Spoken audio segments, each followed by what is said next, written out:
everybody, in this video we're going to be taking a look at the dimensioning for EX8-3 on page 407. And just like the other two, we're using the templates that we created last week. This is going to be done using our metric template, and we're going to be using paper space and model space to complete this assignment. So once I have everything in here, I can go ahead and switch to my layout tab. Once on my layout tab, I'm going to go to the viewport layer, and I'm going to go ahead and use MV enter to make my viewport, and I'm just going to make the viewport kind of fill up the entire screen. Now, when I click on this viewport, it shows me that it's giving it a scale down here of 2.8. I'm going to do this one at a scale of 2:1 because it's going to be a little bit easier to get all of the dimensions in that I need using that particular scale. So once I hit escape and get out of that, I know that I'm in paper space. It says paper down here. The border is nice and thin, so I can begin my dimensioning. So we'll go to the dimension layer and get started. The first thing that I want to do is I want to put in a center mark. Now, there is not really a button up here to put in a center mark, but if you type DCE enter, which stands for dimension center, you can click and you can place your center marks into your object by doing it that way. The reason I have you do that is because switching back and forth between these panels sometimes can get kind of cumbersome. Right here's the center mark button, but there's also a center line button. There's a couple of buttons over here that occasionally can be useful for you, but for the most part, I'm just going to stick with the home tab. That way, it's hard enough to remember where all the buttons are. If you now then say, okay, not only do you have to remember where the buttons are, but you have to know which tab they're on the ribbon. So just learning a couple of key-ins will speed up the process quite significantly. Now, at this point, I'm ready to begin dimensioning, and I'm just going to start with my linear dimensions.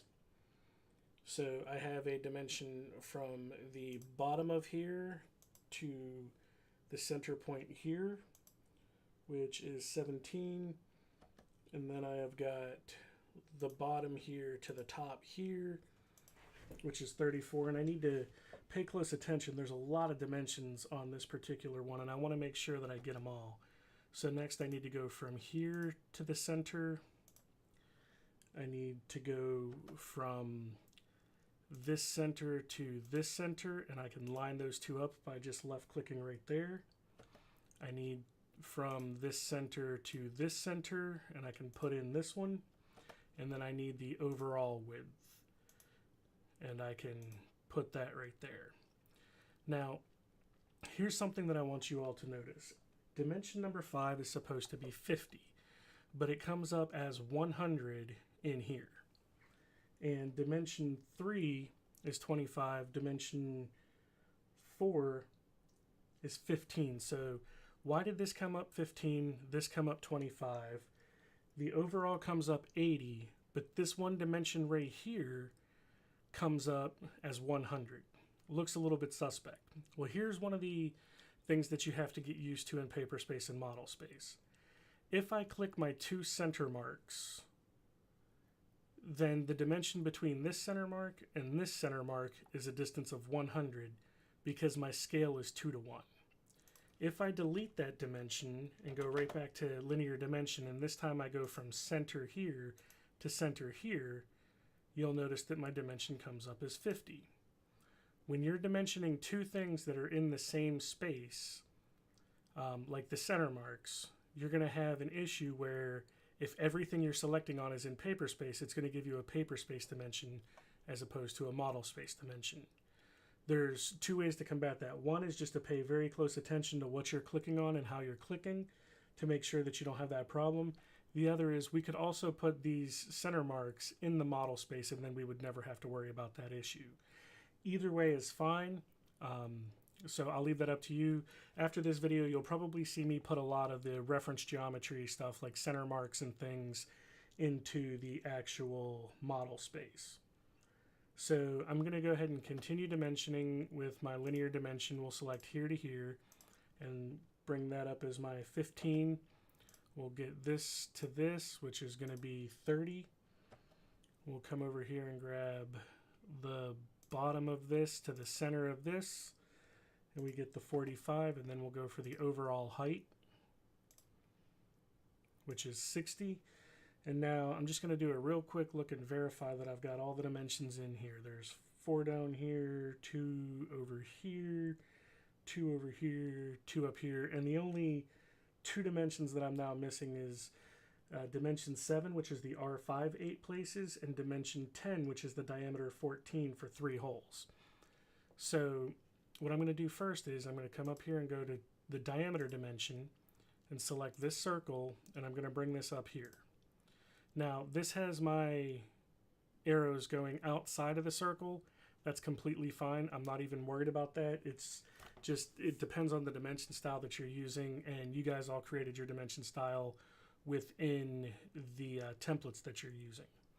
So next I'm going to come over here and I'm going to go to radius, and I'm going to select this arc. And for this one here, the placement of this, if you come outside of here, it's going to want to do that to you. But if you come in closer, you can see that depending on how you drag this thing off is going to depend on how it actually places. Now, the dimension style that I have you guys using, I believe it avoids that problem because of how it's done. But I'm just going to click on this and try to drag it out to somewhere where it makes a little bit of sense. I can actually leave this one here for the purposes of this exercise. Now, the R5 is in 8 places, which is all of the fillets on this. So I need to add 8 places or typical to this R5. Since it says 8 places in the book, we're going to do 8 places. So I'm going to double click on this, and I'm going to move the text cursor. If I zoom in here so you can see that, move the text cursor over to here, and I'm going to hit space 8 places, and then close my parentheses, and then close the text editor. And you'll see that that automatically shifts it back over to the left. Now up here, this one, I'm just going to hit escape, make sure I'm not in any command, and I'm going to double click on this again. And then same thing as before, we're going to put in our 3 holes. And then close the text editor. So here we can see on a 2-to-1 scale, there are some things that you have to be a little bit careful of, making sure that you're not accidentally clicking 2 things that are in paper space. Most of the time when you're doing stuff at full scale or 1-to-1, and you can do 1-to-1 on a single sheet, if this was a scale of 1-to-1, even if I clicked the center marks only, it would have still given me a dimension of 50 because it wouldn't be twice the normal size. But in situations where you're going off of anything other than 1-to-1, you want to make sure that the objects you're selecting first are the model space objects so that you don't get the dimension scaling. Once you get all of these in, just verify that you have all the dimensions, and then this one here is ready to go.